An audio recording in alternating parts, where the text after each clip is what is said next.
Hello everyone, welcome to Mind Mint SSC. और इस video में हम लोग कुछ क्वेश्चंस हैं, जैसे कि मैंने अपने पिछले वीडियो में, जो कि मेरा एक्सपेक्टेड कट ऑफ एनालिसिस का एक डिटेल वीडियो था, तो उसमें मैंने एनालिसिस का बताया था मैं किस बेसिस पे कह रहा हूँ कितने कट ऑफ जाएगा। एंड आई थिंक उसी के आसपास रहने वाला है कट ऑफ, ठीक है। और इस वीडियो का बनाने का मेरा मेन पर्पज़ ये था, ये कुछ क्वेश्चंस मैंने यहाँ पे लिख रखे हैं, ठीक है, जो कि आज के टाइम पे एक आम एस्पिरेंट के माइंड में चल रहे होंगे, जो कि मैं समझ सकता हूँ। और ये स्पेशली उन लोगों के माइंड में चल रहे होंगे जिनके 140 से कम मार्क्स बन रहे हैं, तो ऑब्वियसली, और ये जायज़ सी बात है, ये सभी के साथ होता है ऐसा, ठीक है। सेल्फ डाउट वगैरह ये सब चीज़ें, इसके बारे में हम लोग बात करेंगे। आप ये वीडियो देखने के बाद इसमें से एक भी डाउट रहेगा नहीं। आई होप सो कि आपके जो भी डाउट्स हैं, आपके क्वेश्चंस हो, आपके माइंड में जो भी डायलेमा चल रहा है, वो चीज़ें क्लियर हो जाए, ठीक है। तो उसके बारे में हम डिटेल में डिस्कस करेंगे, ठीक है। तो अभी देखते हैं कि क्या चल रहा है अभी, मतलब कहने का मतलब ये है कि एक्सपेक्टेड कट ऑफ, ये जो कट ऑफ हम लोग मेंटली खेलते हैं ना, कि जैसे मेरा कम मार्क्स है, पता नहीं होगा या नहीं होगा, ठीक है, कोई बात नहीं। पहली बात तो ये कि जो भी पढ़ने वाले बच्चे हैं, पढ़ने वाले इन द सेंस जो रेगुलर हैं, मतलब जो सिर्फ पढ़ाई कर रहे हैं, तैयारी कर रहे हैं, और जो बिल्कुल फोकस्ड हैं, भाई जॉब चाहिए। पहली बात तो ये, चाहे सीजीएल हो, सीएचएसएल हो, सीपीओ हो, जो भी हो, ठीक है। तो उनका क्या काम रहता है ना, मैंने खुद भी ऑब्जर्व किया है, ठीक है, कि वो लोग रिजल्ट के पीछे नहीं पड़ते हैं। मतलब उनका जो प्रिपरेशन है वो रिजल्ट से इम्पैक्ट नहीं हो करता। कहने का मतलब ये है, रिजल्ट पॉजिटिव आए या नेगेटिव आए, वो फिर भी तैयारी करते हैं। वो लोग वेट नहीं करते हैं कि मेरा क्लियर होगा या नहीं होगा। टीयर 1, अभी टीयर 1 दे लिया है सभी ने सीजीएल का, तो आई थिंक टीयर 2 में लग जाना चाहिए, ठीक है। हाँ, अब आपके बिल्कुल ही गंदे मार्क्स हैं, 110 हैं, और यूआर कैटेगरी से हो आप, ठीक है, तो फिर तो चांस, मतलब दूर दूर तक चांस नहीं है। 120 पे भी मुश्किल है, यूआर से बिल्कुल भी सेफ स्कोर नहीं है। मुश्किल क्या, मतलब ना के बराबर है। तो फिर आप अपना देख लो, अभी सीएचएसएल लगा हुआ है, तो उसके लिए लग जाओ, रिवाइज करो फटाफट। मेरे ही चैनल पे आपको एडवांस का मैंने मैक्सिमम वीडियोस करा रखा है, मेंसुरेशन का, ज्योमेट्री का, और भी आप देखोगे आपको पता चल जाएगा, ट्रिगो का, अलजेब्रा का। अभी मैं सोच रहा हूँ, अभी ये तो एक दो दिनों में मैं रिवीजन, मतलब ऐसा एक निचोड़ लेके आने वाला हूँ। जैसे मान लो परसेंटेज चैप्टर हो गया, तो परसेंटेज के टॉप 10 क्वेश्चन जो पूछता ही पूछता है एसएससी हर एक एग्जाम में, ठीक है। और रिसेंट जो सीजीएल के 2025 के जो ट्रेंड रहे हैं, उसके बेसिस पे वो मैं डिजाइन करूंगा, और आपका एक बहुत ही कम टाइम में बहुत ही डिसेंट तरीके से रिवीजन कराऊंगा मैं। मान लो 10 से 20 मिनट में मैं 10 से 15 टॉप क्लास के, टॉप नॉच, मेनली जो यूजफुल कॉन्सेप्ट है, जो इंपॉर्टेंट है, वो मैं पिक करूंगा, उसके एक एक क्वेश्चन कराऊंगा, वहां पे क्या क्या कैसे सॉल्व कर सकते हैं कम टाइम में, वो मैं करने वाला हूँ, ठीक है। फिलहाल इस वीडियो में हम लोग ये डिस्कस कर लेते हैं, ज़्यादा टाइम नहीं वेस्ट करते हैं आपका। और एक्सपेक्टेड कट ऑफ मैंने बताया था पहले भी, 2.75 लाख डेटा का मैंने वो टाइम पे एनालाइज किया था। अभी आई थिंक 3 लाख हो गए, बट मैं फिर भी वही कहूँगा, जो मैंने कट ऑफ बताया था उसी के आसपास रहेगी। 132 मैंने बताया था, ±2 मार्क्स कर लेना, ठीक है, यूआर का, ठीक है। और 128 के आसपास आई थिंक मैंने बताया था ओबीसी का, 120 के आसपास बताया था इसका, ईडब्ल्यूएस का।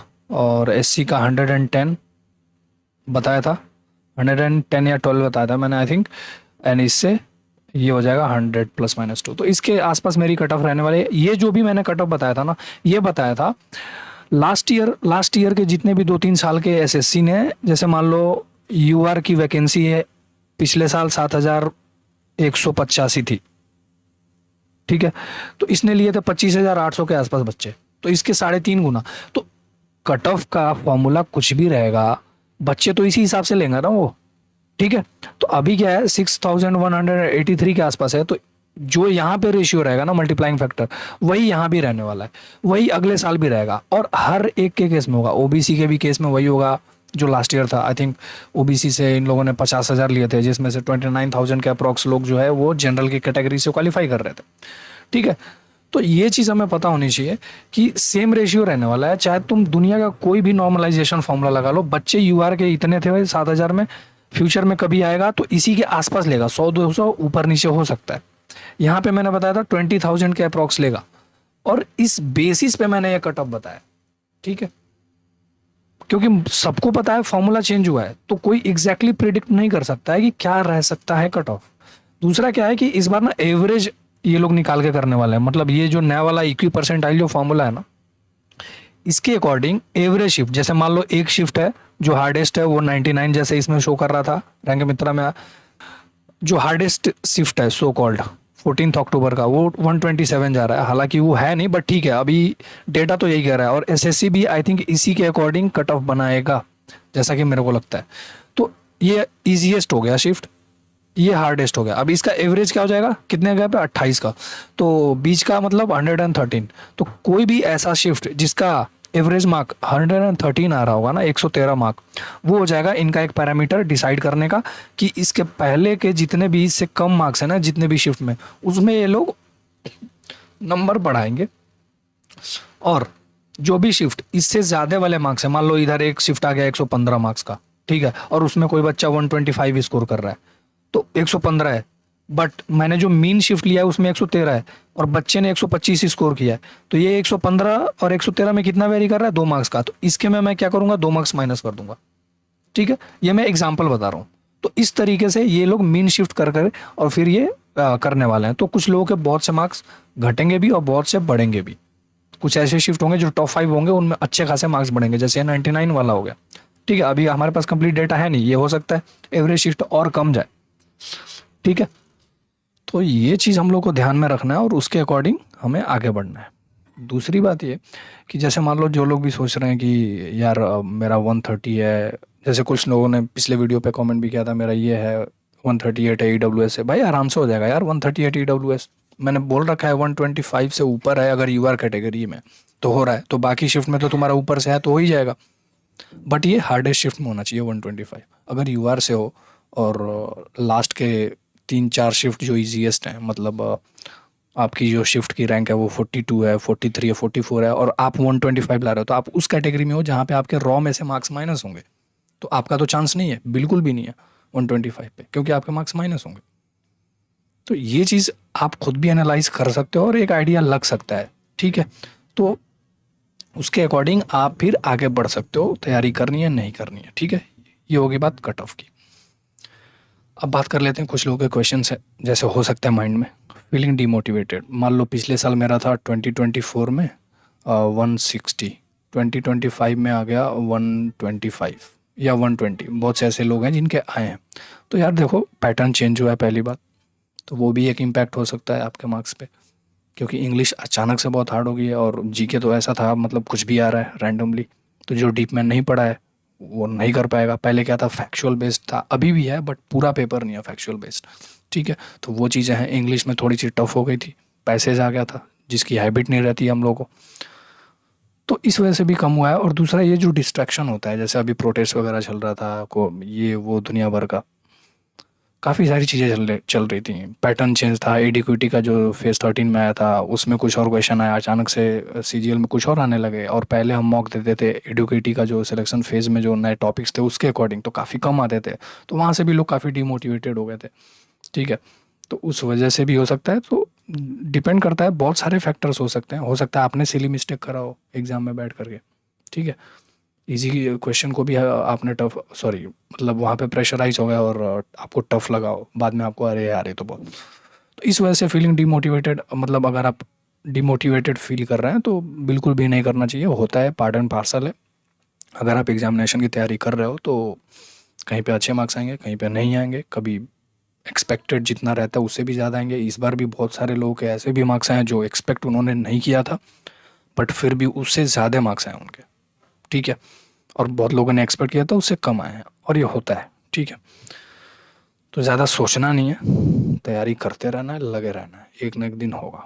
ठीक है, scored less marks than previous year, ये तो बता ही दिया मैंने। सेल्फ डाउट टिकट हो जाता है कि अरे यार पता नहीं मेरे से होगा कि नहीं होगा, हो पाएगा भी कि नहीं। हाँ, बहुत कंपटीशन है, ये है वो है, कुछ कंपटीशन नहीं है भाई। ठीक है, ध्यान से पढ़ो बस, और कुछ नहीं करना है। सोशल मीडिया से कट आउट कर जाओ, बिल्कुल भी इंस्टाग्राम वगैरह ये सब हटाओ, रील वील बंद करो। इंस्टाग्राम पे जो भी लोग पढ़ाई करते हैं रील देख के, उससे कुछ नहीं होना है। ठीक है, बैठ करके क्वेश्चन को सॉल्व करना होता है। वीडियोज़ अगर जैसे मेरे ही वीडियोज़ अगर आप देखो तो मेंसुरेशन वगैरह का काफ़ी अच्छे से फॉर्मूलाज और कॉन्सेप्ट, कटिंग वगैरह सब कुछ बता रखा है मैंने। 3D शेप्स का कटिंग, कोन हो गया, अपना सिलेंडर हो गया, प्रिज्म हो गया, पिरामिड हो गया, इस सब के काफ़ी अच्छे अच्छे कॉन्सेप्ट बताए हैं फॉर्मूला के साथ। ठीक है, तो वहाँ से आप रिवाइज कर सकते हो वो चीज़ों को, और बार बार रिवाइज करो मल्टीपल टाइम। मैथ्स हो जो भी हो, कोई भी सब्जेक्ट पढ़ रहे हो, ठीक है, रिवाइज करो, लिख के करो, वीडियो देख के। अगर आपको लग रहा है कि मैं परसेंटेज का 3 घंटे का एक वीडियो देख लूँ मेरा कॉन्सेप्ट क्लियर हो जाएगा, बिल्कुल भी नहीं होगा। ठीक है, पहली बात तो ये, आपको खुद से प्रैक्टिस करना ही पड़ेगा। वीडियो ओपन कर लो, कोई दिक्कत नहीं है, वीडियो प्ले करो और फिर उसको सॉल्व करो साथ साथ में। कुछ लोग बोल रहे हैं कि यार एसएससी पे भरोसा ही नहीं है, एबनॉर्मेलिटीज़ बहुत ज़्यादा हैं रिजल्ट वगैरह में। ठीक है, कि किसी का हो रहा है किसी का नहीं हो रहा है। तो यार देखो, ये तो बात सही है कि थोड़ा सा थोड़ा सा क्या, काफ़ी ज़्यादा हुआ है इस बार तो। ठीक है, मिसमैनेजमेंट हुआ है, बट उसके लिए भी काम चालू है। ठीक है, कोर्ट केस वगैरह वगैरह लगा हुआ है, तो उसका भी अपना वो रिजल्ट आ ही जाएगा। तो हमें वो सब नहीं सोचना है, पढ़ाई पे फोकस करना है, वो सब चीज़ें हो जाएंगी, बिल्कुल सही होगा। एक टाइम ऐसा भी था पहले, आज से लगभग 7-8 साल पहले, जब एसएससी के एग्ज़ाम्स प्री हो गया तो 2 साल बाद मेंस हो रहा है, मेंस हो गया तो 6 महीने बाद 1 साल तक ज्वाइनिंग नहीं हो रहा है। तो आप खुद सोचो, अभी के लोग इतने परेशान हैं, तो वो टाइम पे तो भाई मतलब दंगा हो जाना चाहिए था फिर तो। लेकिन वो टाइम पे कुछ पता ही नहीं चलता था, क्योंकि इतना सोशल मीडिया एक्टिव था नहीं। अभी क्या है, सब कुछ एक्टिव है तो सब कुछ सामने आ जाता है। ठीक है, तो इस वजह से तो पहले भी इरेगुलरिटीज़ और एबनॉर्मेलिटीज़ रही हैं एसएससी में, बट काफ़ी ज़्यादा इम्प्रूवमेंट पहले से देखें तो मिला है देखने को, और आगे भी बिल्कुल इम्प्रूव होगा। तो बिल्कुल भी आपको, मतलब मैं ये नहीं कहूँगा कि आप सिर्फ एसएससी की ही तैयारी करो, आप अदर एग्ज़ाम्स की भी तैयारी करो साथ में। और हर एक अच्छा एस्पिरेंट जो मतलब 360 डिग्री प्रिपरेशन करता है वो करता ही है, क्योंकि मैथ्स हर जगह वही आनी है। ठीक है, रीजनिंग वही आनी है, थोड़ा सा ऊंचे ऊपर नीचे रहता है, थोड़ा सा जीके का थोड़ा सा चेंज होता रहता है, तो वो आपको देखना होगा खुद से। ठीक है, या फिर गाइडेंस वगैरह आप किसी से ले सकते हो। ठीक है, तो ये हो गया अपना एसएससी का, ये कि मतलब भरोसा नहीं है यार, सीटें बिक रही हैं, ये है वो है। ठीक है, नो डाउट पहले भी थी, अभी इसलिए है क्योंकि सोशल मीडिया, जैसा कि मैंने बोला था, अभी बहुत सारे ऐसे न्यूज़ हैं जो अभी पता चलता है, पहले पहले भी होते थे लेकिन पता नहीं चलता था। तो वही बात है, तो चीज़ें एड्रेस हो रही हैं और धीरे धीरे सही होंगी, अचानक से एक दिन में कुछ नहीं होता है ना। तो होगा, बिल्कुल होगा, और देखने को मिलेगा सुधार आगे। ये साल के बाद अगले साल से बिल्कुल डेफिनेटली मिलेगा। तो होपफुल रहना है, और अपने हाथ में जो है, कंट्रोल द कंट्रोलेबल्स जिसको बोलते हैं, अपने हाथ में, आपके हाथ में पढ़ाई है, आपके हाथ में। ये नहीं कि कुछ और करने चलेगा और पता नहीं होगा कि नहीं होगा।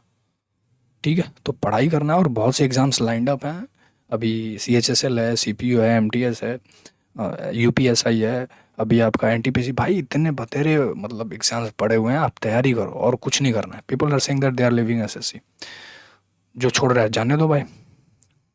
पहली बात तो ये है, अगर आप इतने टाइम से हो यहाँ पे, तो आपको भी पता है कि आप कितने पानी में हो। ठीक है, सब हर एक इंसान को अपने बारे में पता होता है कि वो क्या कर सकता है।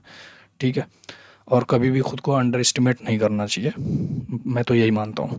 तैयारी करोगे तो कोई ना कोई एग्ज़ाम निकल जाएगा, और एक छोटा सा भी जॉब ले लोगे ना, तो फिर एक कॉन्फिडेंस आता है कि हाँ भाई, एक बार हो चुका है तो हो सकता है अगले बार भी हो जाए। और बिल्कुल होगा, डेफिनेटली होगा। तो वो चीज़, हार नहीं मानना है, कभी भी गिव अप नहीं करना है, लगे रहना है बस, और कुछ नहीं, कंसिस्टेंटली लगे रहना है। मैथ्स का कोई भी कॉन्सेप्ट वीक है उसको बार बार करो, रीजनिंग में नहीं आता, कैलेंडर कोडिंग जो भी है उसको बार बार देखो, वीडियोस देखो, अगर बैच ले रखा है तो वहाँ पे देखो, किसी प्रैक्टिस बैच में हो तो वहाँ पे प्रैक्टिस में, वहाँ पे किसी से डाउट्स पूछो। आपका प्रॉब्लम आपको ही सॉल्व करना पड़ेगा, कोई और बाजू वाला बैठ के नहीं आएगा। क्यों ओवर थिंकिंग नहीं करना है कि लोग छोड़ रहे हैं, वीडियो देख लिया ये भी छोड़ रहा है, अरे इसके तो लास्ट ईयर 180 थे, 170 थे, और इस साल तो भाई 130, मेरा क्या होगा फिर। तुम दूसरों के बेसिस पे खुद को कैसे कंपेयर कर सकते हो भाई। बहुत सारे फ्रेशर्स आते हैं, निकाल के निकल जाते हैं भाई, पहली दूसरी बार में ही निकाल लेते हैं वो। लगे रहो तुम पंचवर्षीय योजना में, दिन रात स्क्रॉल करो रील्स, ये टीचर के फैन बने हुए हैं, वो टीचर के फैन बने हुए हैं, और बस चल रही है फैन फॉलोइंग, है ना। तो जॉब लो और निकलो यहाँ से। ठीक है, इतने सारे आ रहे हैं फॉर्म, कहीं ना कहीं हो जाएगा, अच्छे से प्रिपरेशन रहेगा तो ज़्यादा ओवर थिंकिंग नहीं करना है अपने, फोकस करना है पढ़ाई पे। नहीं हो रहा है कोई बात नहीं, अगली बार होगा, अगली बार होगा, अगली बार पक्का होगा, किसी न किसी में हो जाएगा, अगर मेरी प्रिपरेशन अच्छी है तो। ठीक है, should I prepare for CGL mains 2025? बिल्कुल करना चाहिए मेरे हिसाब से, क्योंकि हो सकता है आज का प्री ना हो, कल का प्री हो जाएगा तो आपका, मान लो 2025 में आपका प्री नहीं हो रहा है, 2026 में प्री हो जाएगा तो जाओगे ना मेंस में।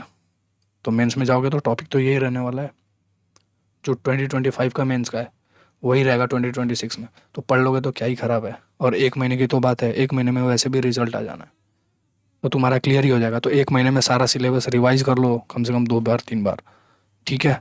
मैथ्स का जो नए टॉपिक्स हैं, प्रोबेबिलिटी और स्टैटिस्टिक्स, कोऑर्डिनेट वगैरह, ये सब कर लो अच्छे से, समझे। तो अपना ऑर्गेनाइज तरीके से शेड्यूल बनाओ, ठीक है, और लग जाओ अभी। और कुछ नहीं करना, और कुछ सोचना भी नहीं है कि पता नहीं क्या होगा क्या नहीं होगा। लग जाओ सीजीएल में, और मैंने बता रखा है किसको करना है किसको नहीं करना है सीजीएल के लिए। वो पिछले वीडियो में बताया, अभी यहाँ पे भी आई थिंक मैंने बता दिया था, तो वो वीडियो भी आप जाके देख सकते हो। और रिवीजन के लिए भर भर के वीडियो पड़ा हुआ है मेरे चैनल पे, अभी और मैं डालने वाला हूँ आगे चल के। और जैसा कि मैंने बताया CHSL का भी एग्ज़ाम लगा हुआ है, तो उसके लिए मैं बहुत तगड़ा निचोड़ करके रिवीजन लेने वाला हूँ हर एक चैप्टर का। तो उसके थ्रू हम बहुत हार्डकोर तरीके से रिवीजन करने वाले हैं, एकदम बवाल हो जाएगा एकदम। बस यही कहना था भाई। और ठीक है, यहाँ तक वीडियो देखने के लिए बहुत बहुत धन्यवाद, और बेस्ट ऑफ लक। रिजल्ट आएगा तो फिर भाई कमेंट करके बता देना यहाँ पे। और बाकी कोई सजेशंस वगैरह आपको देने हो, आप सपोज ये वीडियो देख रहे हो, और जैसा कि मैं अभी सोच रहा हूँ, सोच रहा हूँ क्या, सोच ही लिया है कि मैं रिवीजन का वीडियो लेके आने वाला हूँ टॉपिक वाइज मैथ्स का। बाकी और भी कोई आपका टॉपिक वीक लगता है आपको, तो आप मुझे कमेंट सेक्शन में बता सकते हो कि ये इस पे थोड़ा आप वीडियो लेके आओ, या इसके एक्सपेक्टेड क्वेश्चन जो भी रहेगा वो मैं देखूंगा, और फिर उसके अकॉर्डिंग मैं आप वीडियोस अपलोड करता जाऊंगा। वैसे तो ये कट ऑफ वगैरह का मेरा ये लास्ट ही वीडियो रहने वाला है, इसके बाद मैं कोई वीडियो बनाने वाला नहीं हूँ। और ये मोटिवेशनल बिल्कुल भी नहीं था, कोई अगर बोले कि आके मोटिवेट करके चला गया, बिल्कुल नहीं था। मैं बस तुमको तुम्हारी रियलिटी से रूबरू कराना था मेरे को। ठीक है भाई, तो चलो मिलते हैं फिर नेक्स्ट वीडियो में। लगे रहो, आई होप मेंस की प्रिपरेशन में अब लग जाओगे सभी लोग, और अभी भी टाइम है बहुत, तो लग जाओ अभी से, और स्टार्ट कर दो तैयारी। मिलते हैं नेक्स्ट वीडियो में, तब तक के लिए गुड बाय।